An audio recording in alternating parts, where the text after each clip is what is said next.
ప్రభునందు ప్రియమైన దేవుని పిల్లలైన వారందరికీ ప్రభును రక్షకుడైన యేసుక్రీస్తు దివ్యనామంలో మీ అందరికీ వందనాలు శుభాలు తెలియజేసుకుంటున్నాను.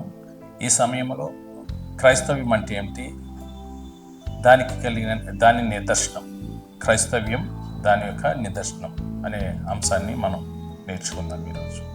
క్రైస్తవ్యం అనగానే మనందరికీ గుర్తొచ్చేది క్రీస్తు యొక్క ఆజ్ఞల ప్రకారంగా నడుచుకోవడం. అనగా యేసుక్రీస్తు తన జీవిత కాలంలో ఈ లోకంలో సంచరిస్తున్నప్పుడు తన శిష్యులకు వారితో పాటు సమాజానికి నేర్పించిన బోధలను అనుసరించి నడుచుకోవడం క్రైస్తవ్యం. ఆయన చెప్పిన అనేకమైన మాటలు ఈరోజు ప్రపంచానికి ఒక అద్భుతమైన మార్గదర్శకులుగా ఈ లోకంలో ఉన్నాయి ఆయన మాట. అలాంటి మాటల్లో కొన్ని మాటలు మనం ఆయన్ని వెంబడిస్తున్న వారికి పరిగణనలోకి తీసుకోవడానికి ఆయన చెప్పిన కొన్ని మాటలు మనం ఈరోజు నేర్చుకుందాం.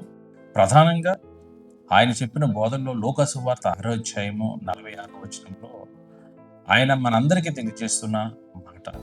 ఇది చాలా అద్భుతమైన మాట అండి. చూడండి, లూకా సువార్త 6వ అధ్యాయము 46వ వచనం నుండి మనం చదువుకుందాం. లూకా సువార్త 6వ అధ్యాయం 46వ వచనం.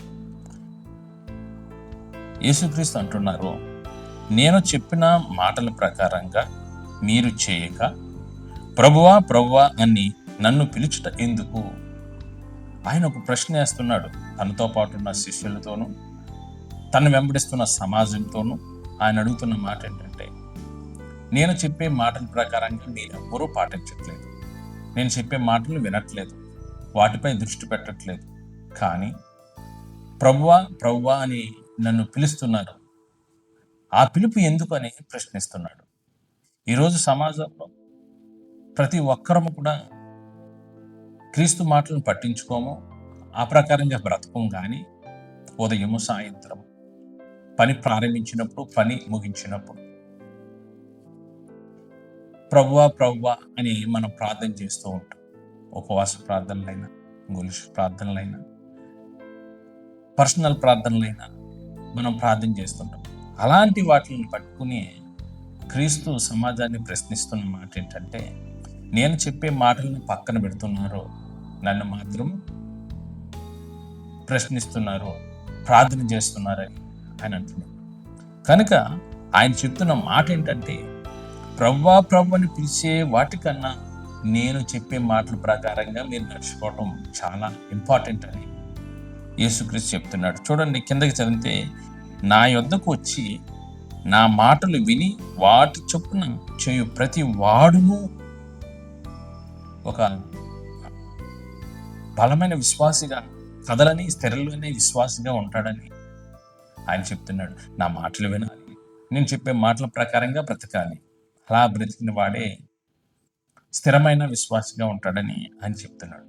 ప్రియులారా, ఈరోజు సమాజంలో మనందరము చేయవలసిన పని ఏంటంటే, క్రీస్తు చెప్పిన మాటల ప్రకారంగా ఈ లోకంలో మనం బ్రతకాలి. ఏమేమి చెప్పాడు? చాలా మాటలు చెప్పాడు. నిన్ను వలె నీ పొరుగు అని ప్రేమించాలన్నాడు. నిన్ను ఒకవేళ చెంప మీద కొడితే రెండో చెంప చూపించాలన్నాడు. క్రీస్తు నన్ను మార్గదర్శకంగా మీరు తీసుకోవాలి అన్నాడు సమాజంలో. అలాంటి మాటలు ఎన్నో ఎన్నో ఎన్నో చెప్పాడండి. గుడ్డు వారికి త్రోవ చూపించాలన్నాడు, సహాయం అడిగిన వారికి సహాయం చేయాలన్నాడు. ఈరోజు సమాజంలో ఎవరు చేస్తున్నారండి? సహాయం చేయట్లేదు, గుడ్డు వారికి త్రోవ చూపించట్లేదు. ప్రియులారా, ఇంకా అనేకమైన మాటలో ఏమంటున్నాడంటే, ఎవరి మీద మీరు తప్పు మోపవద్దు అంటున్నాడు.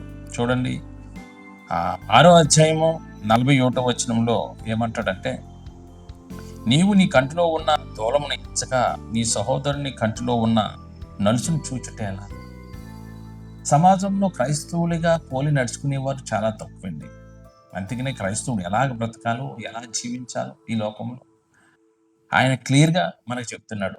ఎదుటి వాళ్ళలో ఉన్న తప్పుల జోలికి నువ్వు అస్సలు పోకు. ఎందుకంటే వారి కంటిలో ఉన్న నలుసు అనుకోవచ్చు, కానీ నీ కంటిలో ఉన్నది దూలం. అంటే వారికన్నా పెద్ద తప్పులు నీలోనే ఉన్నాయి, కానీ వారితో ఎందుకు నీవు వారి తప్పులను ఎత్తిపట్టుకుంటున్నావు అని దేవుడు ప్రశ్నిస్తున్నాడు. ఇంకా అనేకమైన సంఘటనలు ఆయన తెలియజేస్తున్నాడు. చూడండి ఇంకేమంటున్నాడంటే మత్తయి సువార్త 5వ అధ్యాయము 40వ వచనంలో, మత్తయి సువార్త 5వ అధ్యాయము 40వ వచనాన్ని మనం చూసినప్పుడు, మత్తయి సువార్త 5వ అధ్యాయము 40వ వచనం,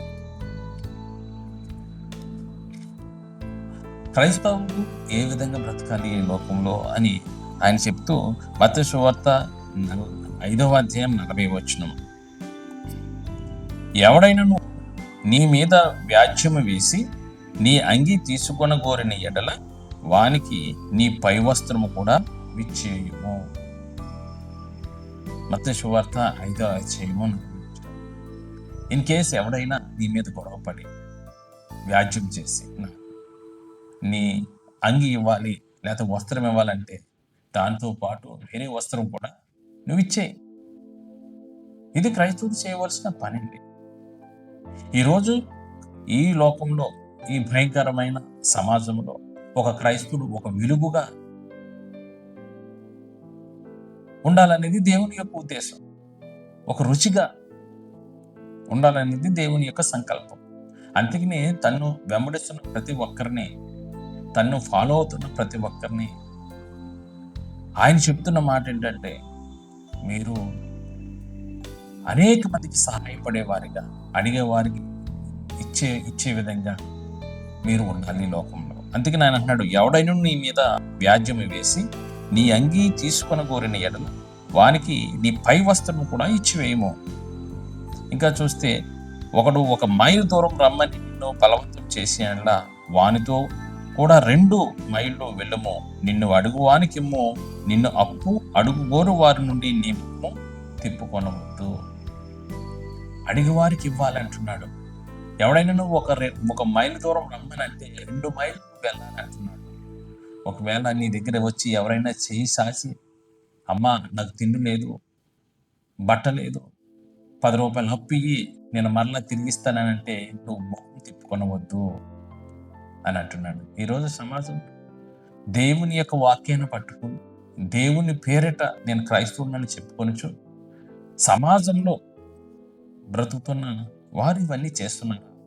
అడిగి వారికి ఇస్తున్నారా? వారికి అన్నం పెడుతున్నారా? ఇలా మనం ప్రశ్నించుకుంటే దేవుడు చెప్పే విధానాన్ని ఏ విధంగా మనం పాటిస్తున్నాం అని మనకి క్లారిటీగా అర్థమవుతుందండి. ఇంకా చూడండి, ఇలాగా 43వ వచనంలో, నీ పొరుగువాన్ని ప్రేమించి నీ శత్రువుని ద్వేషించుమని చెప్పబడిన మాట మీరు విన్నారు కదా. నేను మీతో చెప్పినది ఏమనగా, మీ పరలోకమందున్న మీ తండ్రికి కుమారులై ఉన్నట్లు మీ శత్రువును ప్రేమించండి, మిమ్మల్ని హింసించే వరకు ప్రార్థన చేయండి. ప్రియులారా, దేవుడు క్లారిటీగా చెప్తున్నాడు, నీ శత్రువులను ప్రేమించుడి అనే మాట మీరు విన్నారు కదా. నీ పొరుగువాన్ని ప్రేమించుడి అనే మాట మీరు విన్నారు కదా. నీ పొరుగువాన్ని కాదు, నీ శత్రువుల్ని కూడా ప్రేమించాలి.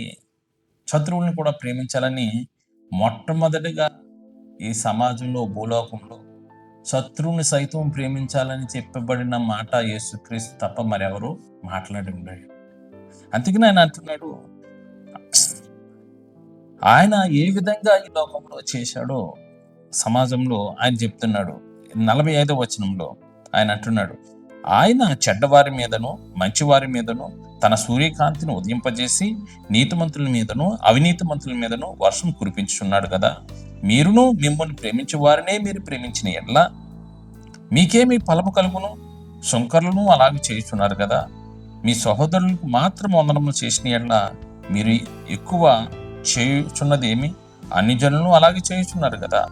కనుక మీ పరలోకపు తండ్రి పరిపూర్ణుడు కనుక మీరును పరిపూర్ణులుగా ఉండాలి. ఈ లోకంలో నువ్వు పరిపూర్ణంగా ఉండాలంటే, ఈ లోకంలో మనం క్రైస్తవునిగా ఉండాలంటే, మనల్ని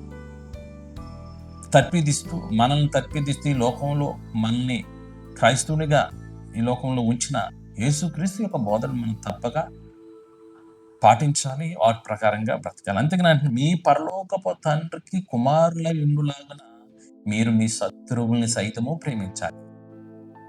శత్రువులను సైతం ప్రేమించాలి. ఈరోజు అనేక మంది క్రైస్తవ్యంలో ఎంతమంది శత్రువులుగా లేరండి.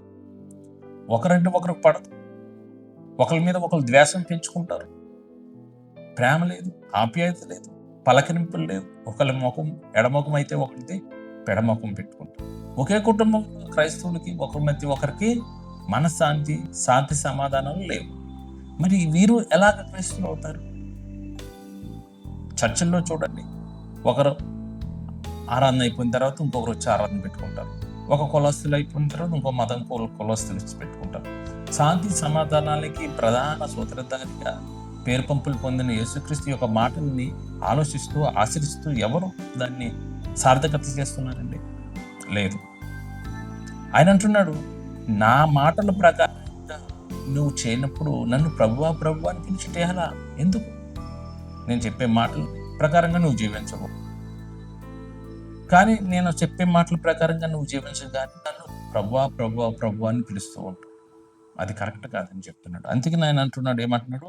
ఎవడైనా నీ మీద వ్యాజ్యం చేసి నీ అంగీ తీసుకొని కోరిని ఎళ్ళ వానికి నీ పై వస్త్రం కూడా ఇచ్చేయాలి, ఇవ్వాలి.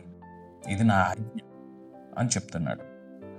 అంతేకాదండి, ఆయన అంటాడు, ఏమంటాడంటే, నా పని నీకు కష్టంగా ఉండొచ్చు, చాలా మంది ఇవన్నీ ఎవరు చేస్తారని, కానీ అది చాలా ఈజీ అంటున్నాడు. ఎగ్జాంపుల్ చెప్తానండి. యేసుక్రీస్తు చెప్పాడు, అబద్ధం ఆడుతాడు. అబద్ధమునకు జనకుడు సాతానుడు అని చెప్పాడు. అబద్ధం ఆడుట లేని వార్తను పుట్టించడం అని. మరి అబద్ధం ఏమన్నా బరువులు మోస్తామండి?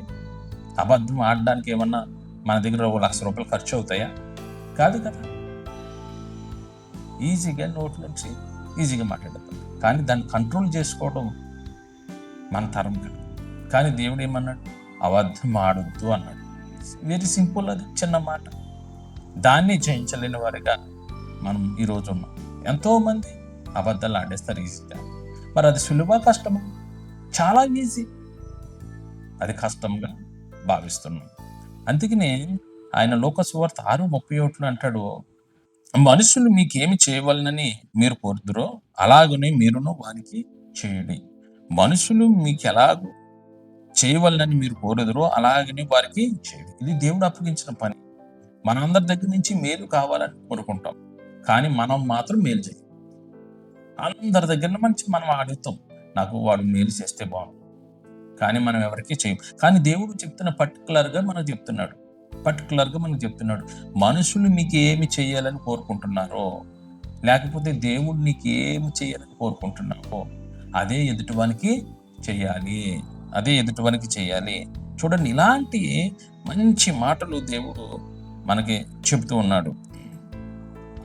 యాకోబు 1:22,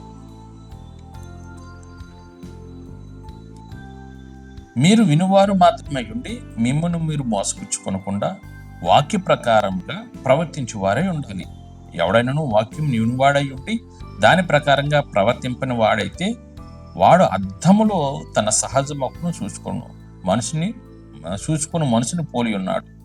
వాడు తను చూసుకుని అవతలికి పోయి తాను ఇట్టువాడు వెంటనే మర్చిపోవును కదా. అంటే వాక్యంలో దేవుడు చెప్తున్నాడు ఏంటంటే, విన్న తర్వాత మర్చిపోయేవారుగా ఉండొద్దు. వినువారు మాత్రమై ఉండి వాక్యాన్ని మర్చిపోతే దాన్ని పాటించేది ఎప్పుడు? అందుకనే వాక్యాన్ని విన్నవాడు వాక్య ప్రకారంగా జీవించాలి. అంటే క్రైస్తవుడు చర్చికి రావడం మాత్రం కాదు, వచ్చిన తర్వాత విన్న వాక్యాన్ని తన వారమంతా దాన్ని పాటించాలి. అందుకని చివరిగా ఒక్క మాట మనం చెప్పుకుని ముగించుకుందాం. లోకసువార్త 14:12.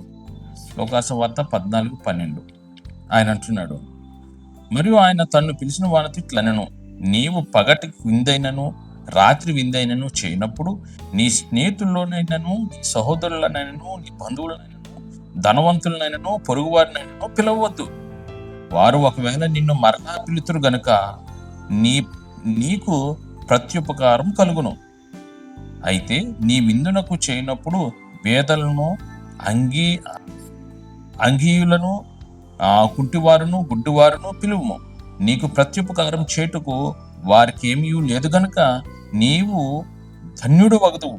నీతిమంతుల పునరుత్థానమందు నీవు ప్రత్యుపకారము పొందుదువని ఆయనతో వారితో చెప్పెను. చూడండి ప్రియులారా, ఇక్కడ యేసుక్రీస్తు క్రైస్తవ్యానికి అందిస్తున్న ఒక అద్భుతమైన మాట. మన గృహాల్లో ఫంక్షన్ చేస్తుంటాం. మనం ఏం చేస్తుంటాం? ధనవంతుల్ని, పొరుగు వారిని, బంధువుల్ని అందరిని పిలుచుకుంటాం. కానీ దేవుడు ఏమంటున్నాడంటే, అలాంటి వారిని పిలవద్దు. నువ్వు ఎలాంటి వారిని పిలవాలంటే, నీకు తిరిగి సహాయం చేయని వారిని నువ్వు పిలవాలి. అంటే ఎలాంటి వారు? వీధి చివరన అడుక్కునేవారు, గుడ్డువారు, కుంటువారు, వస్త్రాలు లేనివారు, ఆహారం లేని వారికి నువ్వు పెడితే